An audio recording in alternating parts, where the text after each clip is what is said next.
বাড়িতে মোমো তৈরি করলাম বন্ধুরা, আর আমার সোনা দাদাকে তৈরি করে দিলাম। আর এখন আমিও খেতে বসলাম। এই যে দেখুন মোমো, একদম দোকানের মতো। আমার লোভ সামলাতে পারলাম না, আর করে এক থালা করেছি। বৌমা ছেলে খাবে, আসবে তো অফিস থেকে। আর সাথে স্যুপ নিয়েছি, মটনের স্যুপ, চর্বি, এই যে চর্বি আছে, মাটন আছে, ভেজ মোমো। সাথে নিয়েছি সস, ধনেপাতার চাটনি, ধনেপাতার চাটনি, মোমো। বন্ধুরা কেমন হয়েছে দেখি খেয়ে। স্যালাডগুলো খেতে পারছে, সবজিগুলো একদম ঘিন্না লাগছে। দারুণ, একদম দোকানের মতো হয়েছে বন্ধুরা। এটা নিয়ে নাও। হাসনা দাদা খেতে পারছে না।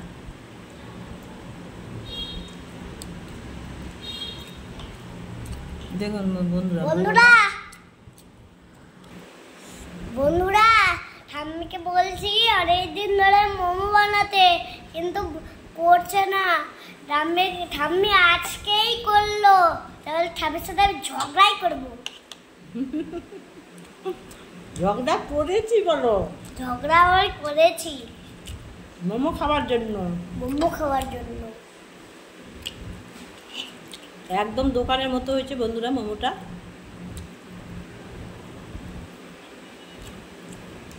দারুণ হয়েছে, দারুণ। মাথায় নেচা আমার মধ্যে।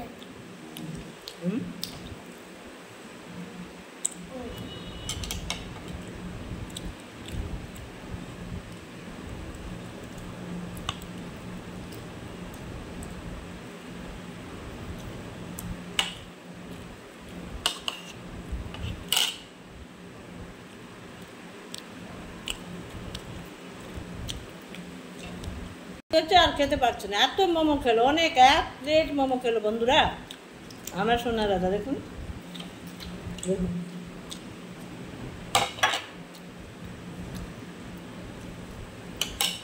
দেখুন মটর একদম দোকানের মতো দারুণ হয়েছে, দারুণ।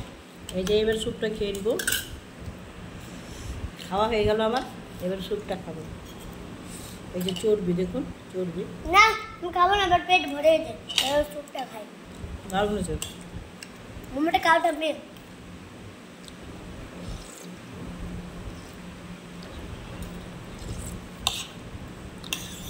এই পোকা পোকা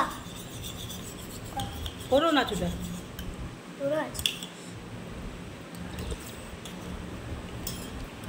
বন্ধুরা আমার খাওয়াটা কেমন লাগলো, মোমো তৈরি করেছি, ভিডিওটা দেখবেন অবশ্যই, অবশ্যই দেখবেন। আর আমার খাওয়ার ভিডিওটাও দেখবেন অবশ্যই। মোমো বাড়িতে তৈরি করেছি। আর পাশে থাকেন, কেমন লাগলো একটা সাবস্ক্রাইব, কমেন্ট, শেয়ার অবশ্যই করবেন, লাইক করবেন। এই বলে আমার ভিডিওটা শেষ করলাম। আপনারা ভালো থাকেন, সুস্থ থাকেন, সবার ভালো কামনা করি।